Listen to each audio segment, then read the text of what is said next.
first plan didn't work. We were planning to beep, but it didn't work.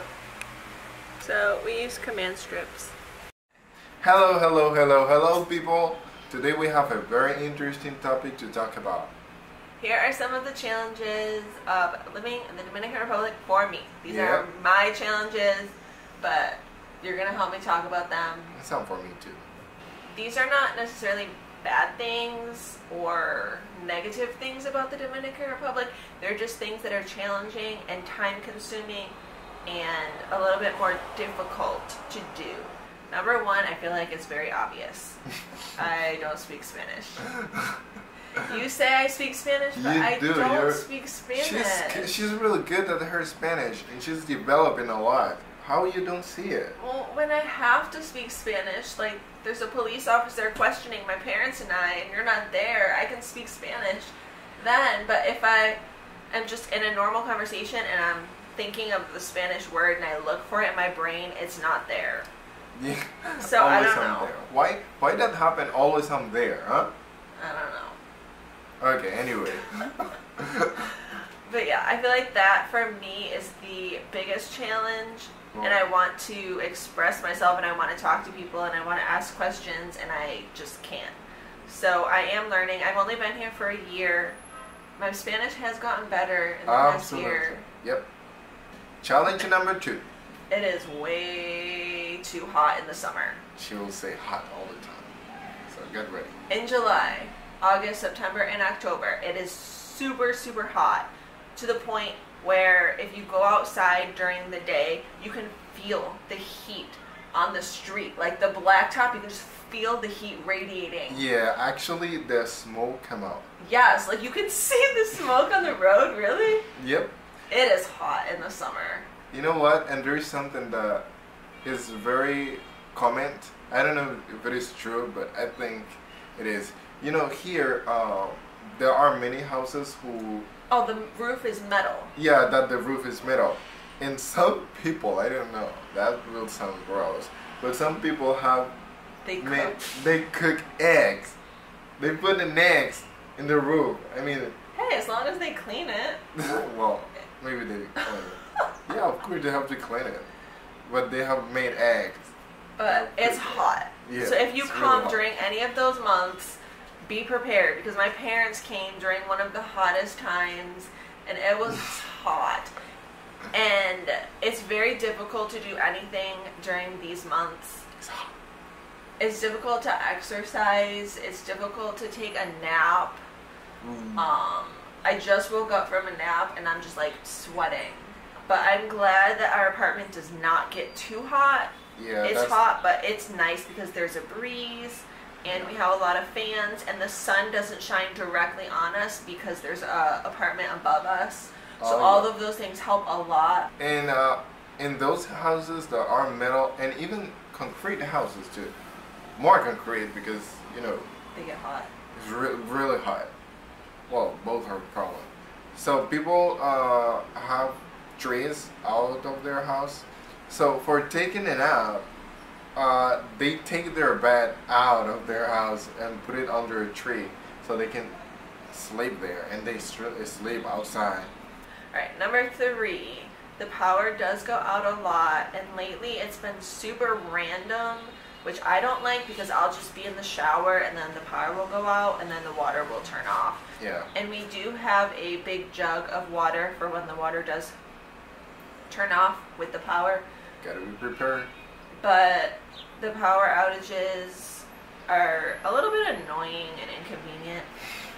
But it's not frequent, and I'm so glad that it's not as much as it used to be. Yeah, before it used to be very frequent, but it used to have a time, and a specific time. But after the pandemic, it's better. I think because a lot of the kids had to go to school online, and the teachers needed to go online during the day, and so they leave the power on. More the quarantine. I mean, who would be in their house? Who would be in their house with no power? All day. Yeah, all day, all night. So whoever decided to keep the power on during the pandemic, thank you. Thank you. Number 4 is one of the more noticeable differences for me. and that is that at the stores they have limited stock of everything. Oh, yeah. And mostly food. So when we go food shopping every 2 weeks, we'll have to go to 3 different stores because like store number 1 won't have cheese, the little cheese slices for hamburgers. So then we'll have to check number 2, and maybe they are out of them that day. And then we have to try number 3. And then usually one of those 3 big stores will have what we need. Mm-hmm. But it just takes a long time to go grocery shopping, so we have to go to 3 different stores every time.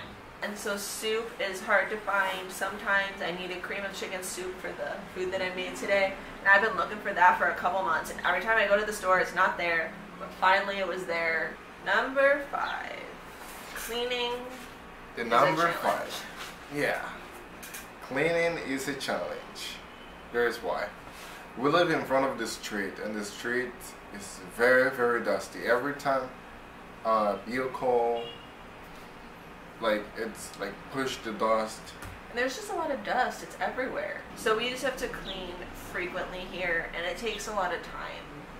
Yep. But if you have money, you can hire someone. Yeah, you can hire someone, and a lot of people do that because, especially if you have kids and you don't have a lot of time for that, then it's just easier to hire somebody. Number 6, washing clothes is a time-consuming challenge.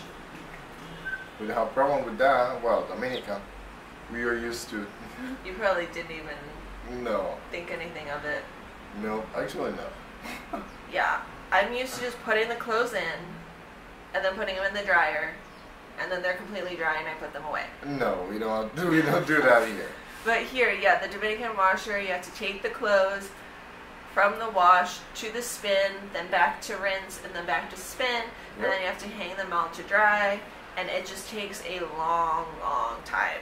I have Tuesday, Thursday laundry days now, and it takes me about 2.5 hours each day to wash all my clothes, all the sheets, the towels. It did like 3 hours. And then that's just my clothes, the sheets, the towels, and the blankets and everything. And then you also take 3 hours to do your clothes. Like, it's just very time consuming every week to do the wash. Yep. But I feel like in the Dominican Republic, we just have more time. Because it's so relaxed. So it's not a problem right now for us. It's just time consuming. Number 7. This was something that was a challenge for us at the beginning when I first got here because we didn't have any kind of transportation at all. And a lot of people don't have transportation here. Yeah, and we used to walk a lot. Do you remember when people used to shout to us, "Coffee with milk"? But I've noticed those trucks that go around, how important they are because a lot of people don't have transportation. And so there are trucks and people who will bring bread and fruit and the platanos to people in the village so then they can buy it. Yeah. So I feel like that's necessary. Yeah. And even in motorcycles.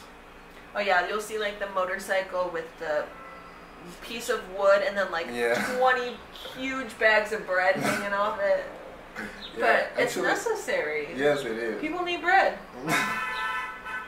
Well, yeah. They go to villages. The motorcycle go to like the villages. Yeah, and bring the bread to the people. Yeah, because many times the trucks have problem by going to on those roads. Yeah. Okay, so they need motorcycles. They need motorcycles. The 8th challenge is public transportation. We've had many bad experiences with public transportation, but we've also had many good experiences with public transportation. It's just necessary to get to the capital, which is an hour away. Some of the buses, they don't really run on a specific time schedule, which is a little bit hard because you just have to plan like an extra 30 minutes if you want to go somewhere because maybe the bus will leave as soon as you get there, but maybe we'll have to wait 15 minutes or maybe we'll have to wait 30 minutes for the bus to go. And just when the bus fills up, that's when it goes. Yep. And so we just have to plan when we take the bus. And sometimes the bus doesn't take you where you want to go, and then they tell you they're going to take you where you want to go, and then they let you off, and they say, "Oh, it's over there," and then it's 20 minutes away. We're like 20 minutes away from the police station by walking. There is no police station. This is the park. But remember, there are two kind of buses that. Okay, the little buses. The little buses are from the city. For example, San Pedro, from San Pedro. Yeah, but the buses from one city to another city. Yeah. Those are okay. It's just random when it seems random. Like they just go when they go. When they're full, they go. When they're full, they need to be full. But or when another bus comes behind them, then they go. Yeah, then even the bus behind them, they get comfy and they just wait. Yeah. But anyway. Number 9, driving is a challenge. I drove in Samana. I drove to Samana, and for me, the biggest challenge was the road. It was like a video game of like avoid the hole, avoid the hole. Oh, didn't see that one. Whoops, and then avoid the hole, avoid the hole, and the whole street to Samana was not well paved at all. So that was the challenge for me. Well, but you did very good, you know. I tried. And then driving in a car, being an American is a challenge in and of itself because a lot of the roads in San Pedro are not for tourists. Like, they don't have stop signs, they don't have signals that work, they don't have one-way signs everywhere. So you just have to know which streets you can drive down, which streets you're supposed to stop at. So in that way, it's challenging for an American. Oh, your parents. Come on, Marty, you did well. You did very well. And then driving in a motorcycle, I would say, is easier than a car in a sense that you can navigate a lot easier and faster on a motorcycle. Well, yeah, even though that could be dangerous, but and we are used to drive motorcycles here. We need to, like... Yeah, and they're everywhere. I mean, like, in Buffalo, I don't feel comfortable on a motorcycle because there's cars everywhere and there are no motorcycles. But here, it's just motorcycles, hundreds. Yep. So I feel safer, honestly, here on a motorcycle. Hundreds. Yeah. Number 10. Keeping the bugs away is a huge challenge. Oh, there are little mosquitoes, which are little demons, termites, tarantulas, ants, cockroaches, centipedes, and they will all come in your house if you let them. So if you want to live with bugs, then fine. You won't have a problem at all, and you'll be happy and you'll be at peace. But if you want them out, you will be at war with them every day. Oh, yeah. At war. When we say war, war. You need the strain, you need bug spray, you need everything. Fumigator, you need all that, because in most of the house from here, we as Dominican, we live with those bugs. Yeah, I can't do that. No, we live with ants, cockroaches. I know it's gross, but like always they just appear. So even though there are some challenges with living in the Dominican Republic versus the United States, I mean, there are challenges about living anywhere, because in Buffalo it was so cold that I didn't even leave the house for several months of the year either. So whether it's cold and I stay in, or whether it's hot and I stay in, I mean, we have challenges everywhere. Yeah. So we love the Dominican Republic. I love living here. We want to stay here for at least a couple more years. Yep. And if you want to watch our other video about all the reasons why we love it here, you can go do that. And that's all. Even though that we have so many other places, actually we talk about that in the other video. We have more places to go to visit here in the Dominican Republic. Yes, and we'll be doing that in the future. Yep, and we will show you.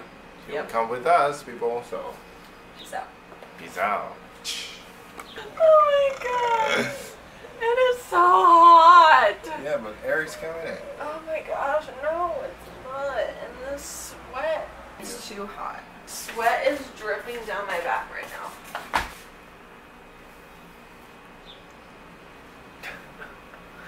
Are you saying it's hot? I am dripping again. Do you see my face?